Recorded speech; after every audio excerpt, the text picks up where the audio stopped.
So we are going to get started. Thank you everyone for joining us.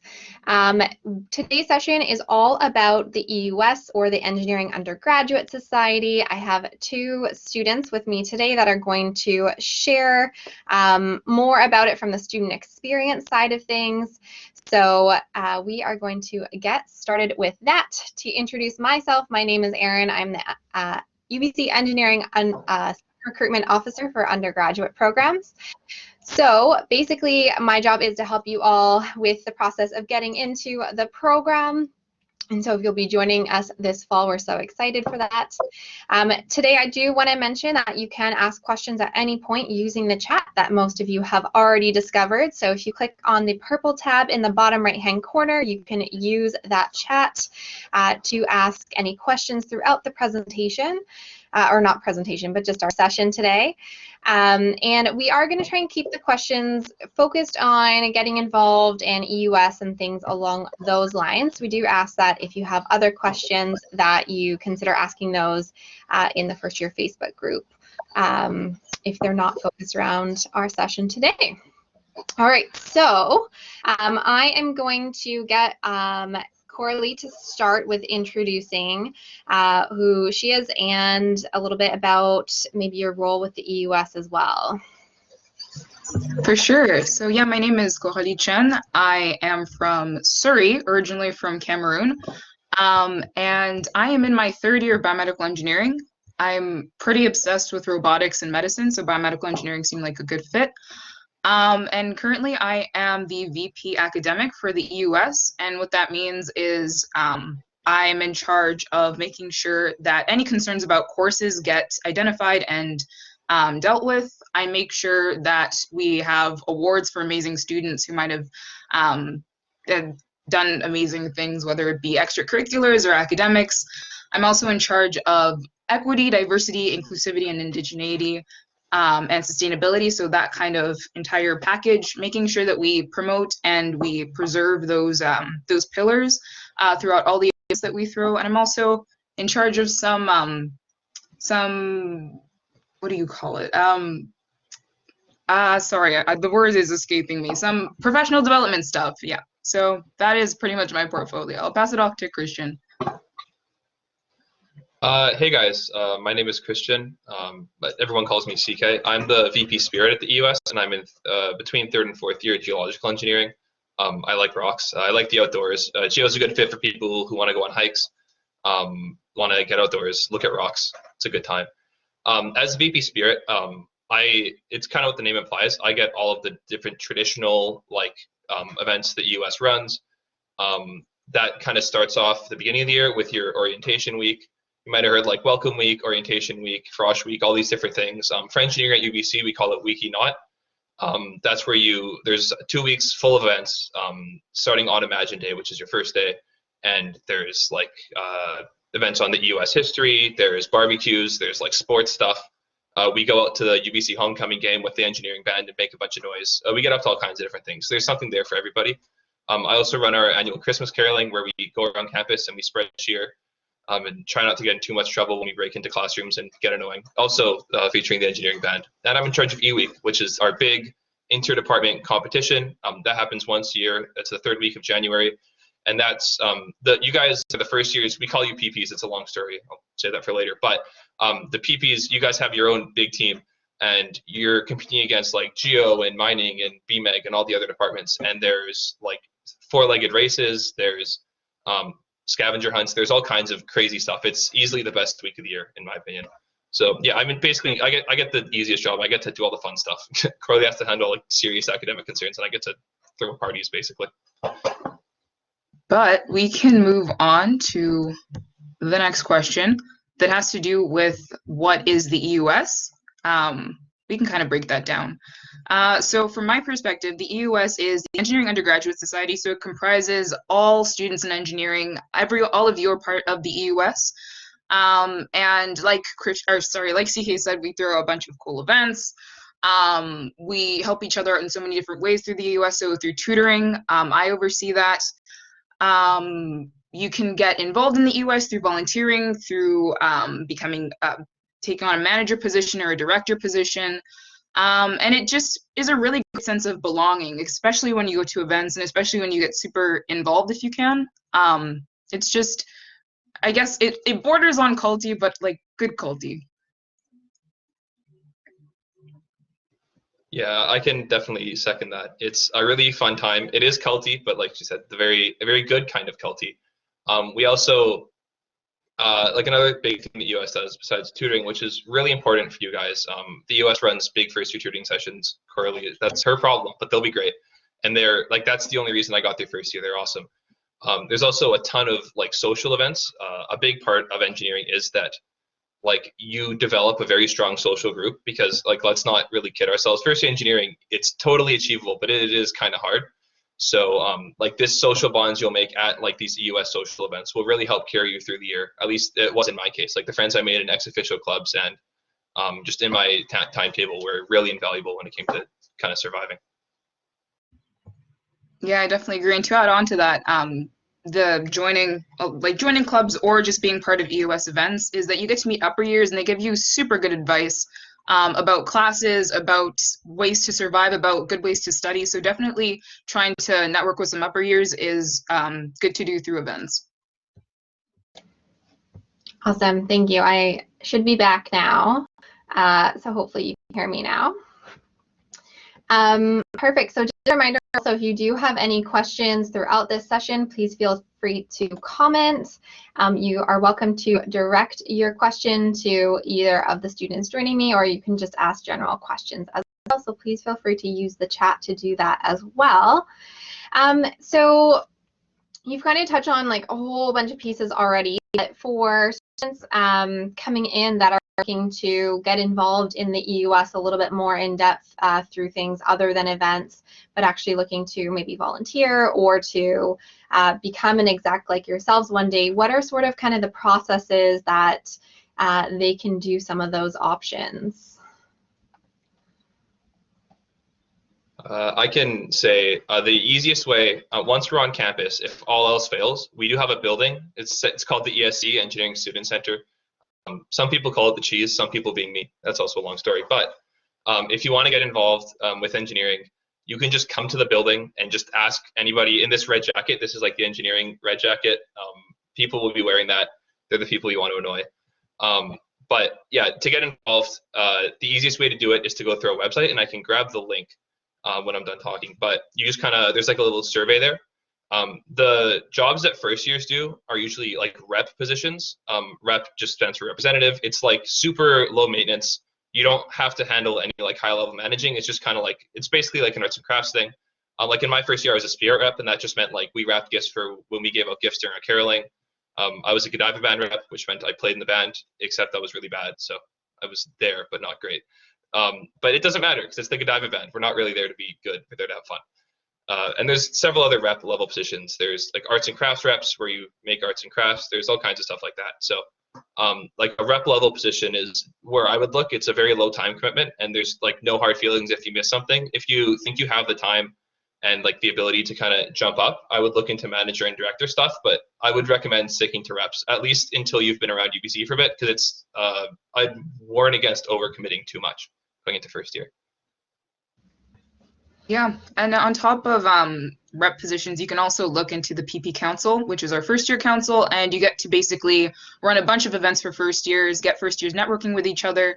I was part of first year council. I was the publicity rep, so my job was basically help organize events, promote events, and it was super fun. Like we went ice skating.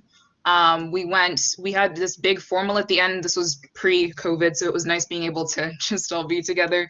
And it was a really good way to meet other first years and get people just like in your circle, people that you could talk to and maybe talk about what you want to do in second year and help with homework and that kind of stuff. So yeah, I would definitely recommend if you're into, I guess, more organization and like leadership, I guess, you might want to look at PP Council. Awesome. And for anyone wondering, we do have a video on the Engineering Stories YouTube channel of one of the students that was part of the first year council. a couple years ago, but she did a video kind of about what it was all like. And so if you do want to check that out or you're interested in what that might look like for you, then you can definitely check out those videos on our YouTube channel called Engineering Stories. I put a link in. I copied and pasted it from Facebook, so it has the Facebook tag at the back of it, but you can also go to the UBC Engineers website as well, which is what Christian was referring to for the link. So there's a volunteer link that got posted in the first year Facebook group today, so I put that, so if you're interested in volunteering, and then just the standard website if you want to check out more about the EUS as well. So we focus a lot on the EUS, which is awesome. I do want to open it up a little bit if there's any other kind of clubs or activities that you've gotten involved in on campus or even have been a part of virtually this year that students can also look forward to getting involved in when they come to campus in the fall. Coralie, did you want to start with that? Yeah, for sure. So I've been a part of quite a few clubs. The first one I joined in first year was UBC's Biomedical Engineering student team. I love the team because it's biomedical engineering, and the nice part about it is that we take students from all different kinds of disciplines, so any backgrounds, first year to whatever, 5th, 6th, 7th year, whatever year you're in. And I'm currently the co-captain of that team, and I really enjoy it because we work on super meaningful projects that actually have like a client and an end impact. I'm also part of a team called Open Robotics. I'm a machine learning engineer on that team, so I'm doing more technical work on that side. Like I said, I'm pretty obsessed with robotics, so I decided to join a second design team, and I balanced my timetable to kind of just not die with school and extracurriculars. What else is there to join? EUS, bunch of positions. You can even just be a volunteer. Like sometimes we want people to volunteer to help set up an event, so you don't necessarily have to be a rep. Emails come out and you can volunteer for any sort of event or networking night, that kind of stuff. And I also was part of the Engineering Mentorship Program, which I highly recommend for, especially for first year students. You get paired up with someone in industry, and you get to basically ask them questions about anything about their work, about interviewing. You can send them your resume. They're just there for you one-on-one. And I found that super helpful. I did that this year, and my mentor really actually helped me get my job and prepare me for the interview. So I'd highly recommend that. Awesome, thank you. And that's the first year mentorship program, and then once you get into your upper year, there's also an upper year mentorship program as well. So we have a lot of opportunities for students, so thank you for mentioning that as well. Christian, do you want to go into anything that you've maybe been involved in outside of the EUS that students maybe can look forward to as well? Yeah, sure. It's a lot less impressive than Coralie's. I'm in the Engineering Fraternity, which is another one of our ex-officio clubs. I can send the full list in the chat here. It's a pretty decent variety. The Engineering Fraternity is what it sounds like. It's a fraternity of engineering people. And other ex-officio clubs, we have like Women in Engineering, we have Engineers Without Borders, we have a bunch. And there are also AMS clubs, which you can join as an engineer. I think there's something like 297 of them, some just absurd numbers. So if you're interested in anything from like astronomy to yoga to like biking, if you have an interest that exists, there's at least one other person at UBC with that interest.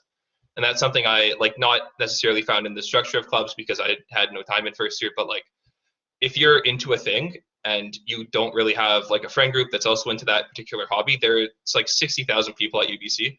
You are able to really find anyone who kind of fits with your niche or your hobby. So that's just something to keep in mind. Like if you've maybe had a thing that you didn't get to hang out with people and do in high school, like UBC is the place because there's just everything. Awesome, thank you. And there is a question that came in the chat. So Coralie talked a little bit about some of the design teams that she's a part of. So asking, does the EUS coordinate student design teams? I'm actually not sure if there's any relationship specifically between the EUS and design teams. I can talk a little bit more about design teams, and I will also flag that one of the next sessions we're going to be hosting is really going to focus on design teams. But is there any specific relationship that I'm not aware of? I know that we help with the funding. Yeah, EUS helps with PAF, which is the Professional Activity Fund. Other than that, I'm not sure if there's anything else. One thing we do is if the design teams need something, like advocacy-wise, the EUS, we coordinate with, they have like a kind of captain, it's like council. It's I'm not actually on a design team, so excuse me if this is a bit off, but we have like a person that the EUS designates as our like go-to with the design teams, and we work with their council. If they need anything, like we're happy to kind of put our weight behind them if they need help with something. Awesome, perfect. Yeah, so a lot of the design team coordination actually happens with our professional development office in applied science. So they do the actual administering of the professional activities fund, which is the PATH fund just mentioned. But yeah, a lot of this stuff kind of all works together. So we do try and support students, but EUS does a lot of advocacy. So if you're having like issues in your classes ever, things like that, then EUS is always there to help support you as well, especially if you're not comfortable coming to engineering academic services or something like that, or if you feel like the issues just aren't getting met for you, then EUS, part of their job is to really help make sure that your issues are getting heard. So it's a really awesome place for students to go to. I mean, we have lots of other supports within applied science as well. You have your academic advisors and things like that, but I'm so happy to see the EUS and how they support all of our first year students. So there's a couple more questions coming in. Quick question about how do you get into the Engineering Mentorship Program?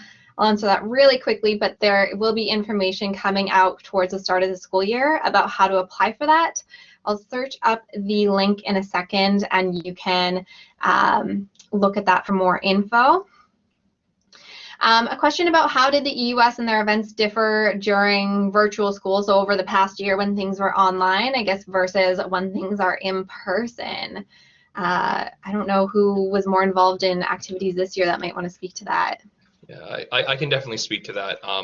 This year I ran most of our online activities. You know, someone has to do it.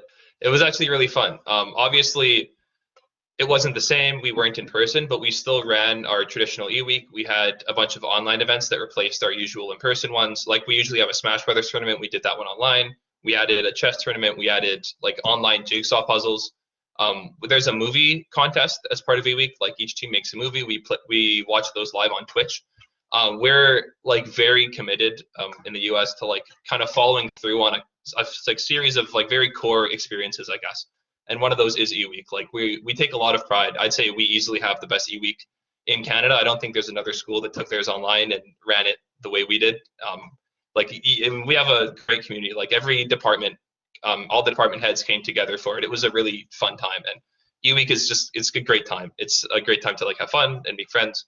And you'll get yours in person too, which is extra fun compared to when it's online. Awesome, thanks for sharing.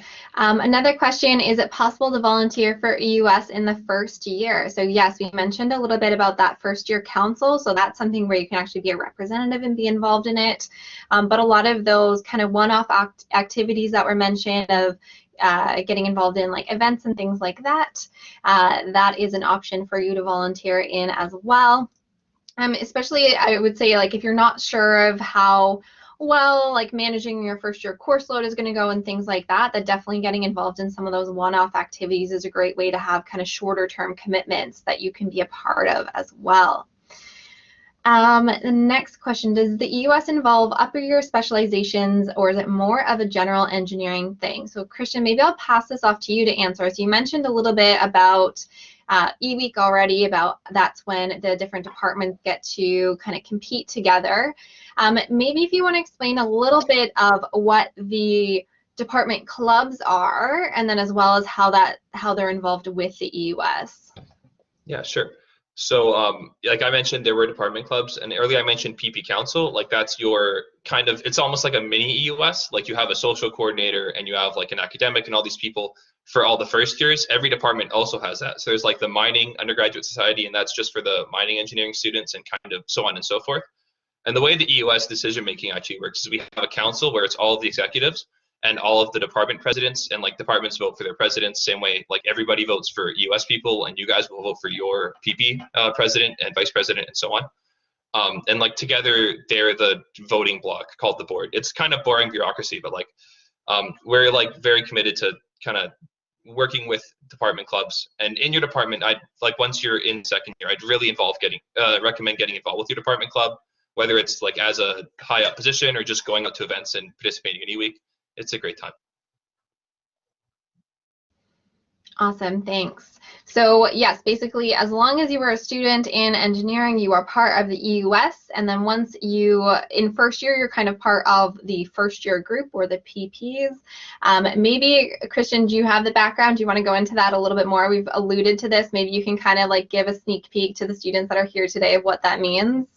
Yeah, sure. I'll be quick, 'cause it is a long story. But way back in the day, so EUS meetings would go alphabetically, and obviously the first years were the ZZs, so they'd go last.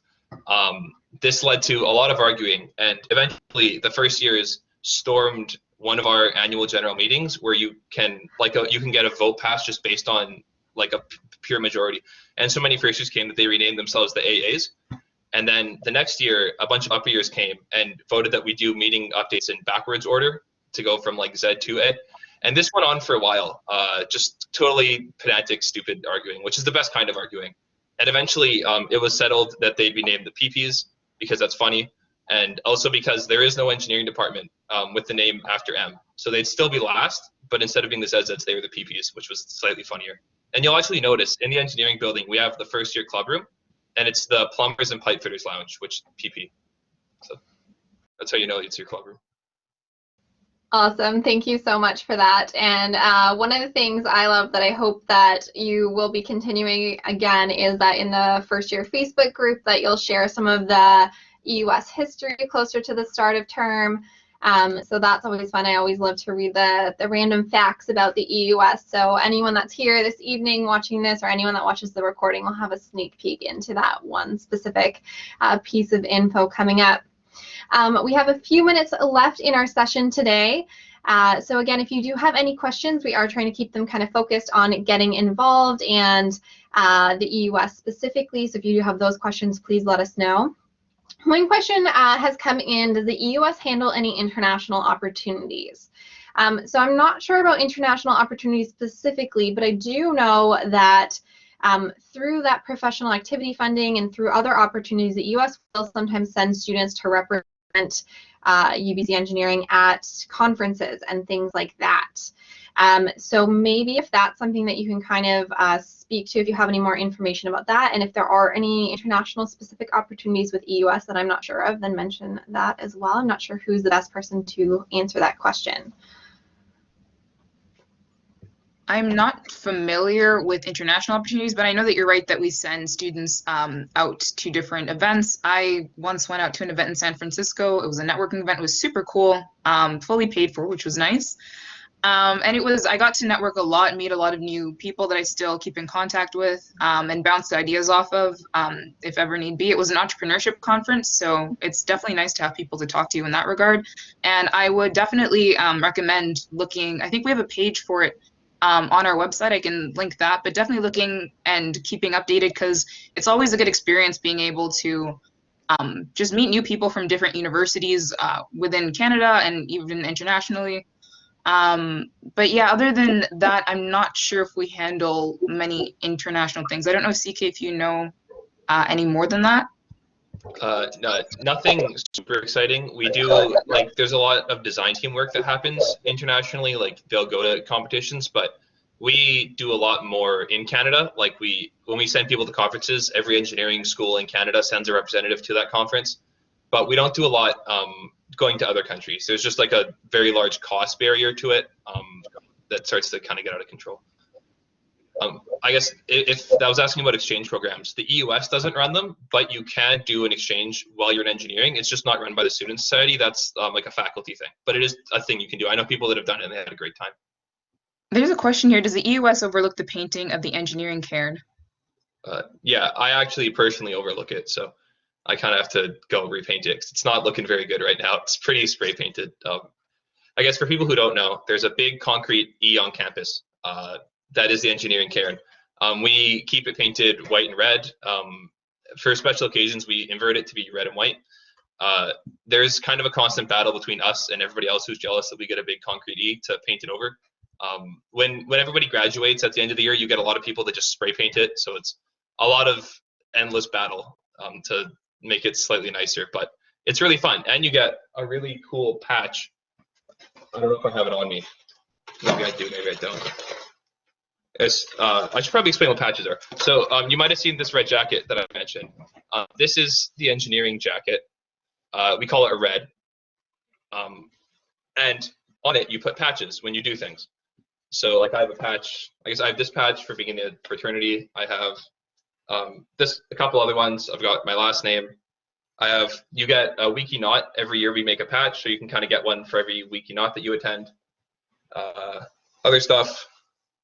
There's this patch, which is like a pocket that you put up on like your chest here. There's a whole lot of them. Other ones, I'll skip this. And then there's also patches for volunteering. This is for being a manager. I'm really bad at sewing, so I've got like a bunch of these. But yeah, it's really fun. You'll see people with their jackets, and it's reds, patches all over their reds, like completely covered. So it's kind of like a Boy Scout type thing. I don't know exactly what the equivalent is, but it's really fun. And when you go to other, like when you meet people from other universities, you'll see their equivalent. Like at Queen's, they actually do a leather jacket. So it's like a fun kind of Canadian engineering tradition to just cover something in patches for all the different fun things you do while you're on campus. I have like 2 patches. I'm definitely going to get more, but I think I have my PP patch from being on PP Council, and I have the Wiki Knot patch, but I'm going to get more. Job placements for there's questions about job placements for computer engineering and other branches. It really depends on what it's looking like that year. Generally speaking, the UBC co-op program places students very well. So if you get into the co-op program, I think it says you need a 65% average, which is achievable. Then you can apply to just a million jobs. Like if you open co-op, I know people who applied to 200, 300 jobs. It might not be your dream job. Like everybody in the co-op program, you do have to kind of understand that you're basically an intern. Don't let them not pay you. Like they still have to pay you. You're not an intern in that sense, but it is like a kind of a low-level job, but it's really fun. You get paid decently. You're guaranteed 40 hours a week, which is a lot better than you can say outside of the co-op program. So job placements are pretty good, I would say. Sorry, everyone. My internet had a minute, but thank you for taking over. So we are out of time for today, so I do want to say thank you so much to the 2 students that joined us and shared their experience about the EUS.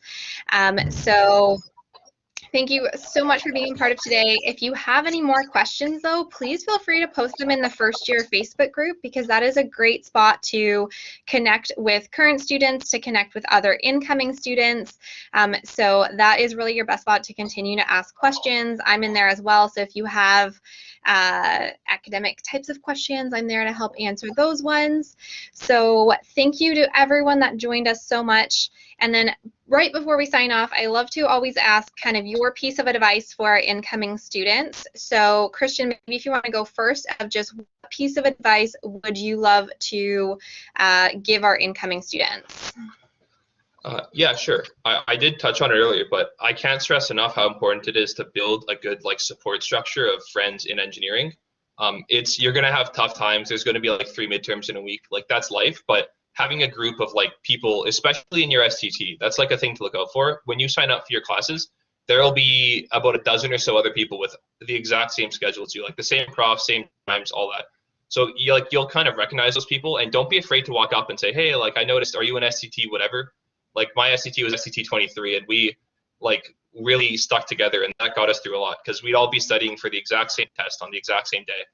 And it just, you have this group of people who all understand, oh, that test sucked because they all took it. I can't stress enough how important it is to build your support structure, because you'll start to go crazy if you try and get through it alone. But the EUS is here for you. The friends you'll make will be there for you. There are people who want to be your friend and who want to help you when things get tough, and you can do the same for them. And I just can't stress enough that it's really important to kind of seek that out, because it's there for you. Awesome. And Coralie, if you want to add in what your piece of advice for incoming students would be. Yeah, for sure. I would say go to office hours. A lot of people don't go to office hours in first year, and I think it's super important because your profs are usually a lot more like able to answer your questions, give you long explanations, help you with things you don't understand. It's a time that's dedicated to you one-on-one. Go with friends if you want to. I found it super helpful, especially as opposed to when I didn't go like in first term, and I went a lot more in second term. When I feel like some of the classes were a bit harder in second term, so I definitely benefited from that. And also learn how you study, in the sense that some methods will work, some methods won't work. I found that I have to learn the theory first before applying it. I can't just do like 50 practice problems and be fine. Like I need to know the theory. And I learned that later on in first year, so definitely figure that out as soon as possible. And yeah, my tips are just for studying. Perfect. Thank you both so much for joining. I really appreciate it. Feel free to log off or turn off your browser to log out. And thank you to all of our incoming students for joining us. We are so excited to welcome you to campus this fall. And I hope that you all have a great summer. Again, we'll be sending out emails every couple of weeks or so that will have more sessions like this, with one about design teams coming up as well. If you missed any of the sessions, be sure to go in that first year Facebook group, and all of the recordings are in there. As well, this recording will get posted in there in the next day or so as well. So thank you, everyone. Have a great evening. And again, continue to post any questions that you might have in the first year Facebook group. Is a great spot to connect with other students and get any of those kind of academic questions answered as well. So have a great evening, everyone, and thank you for joining.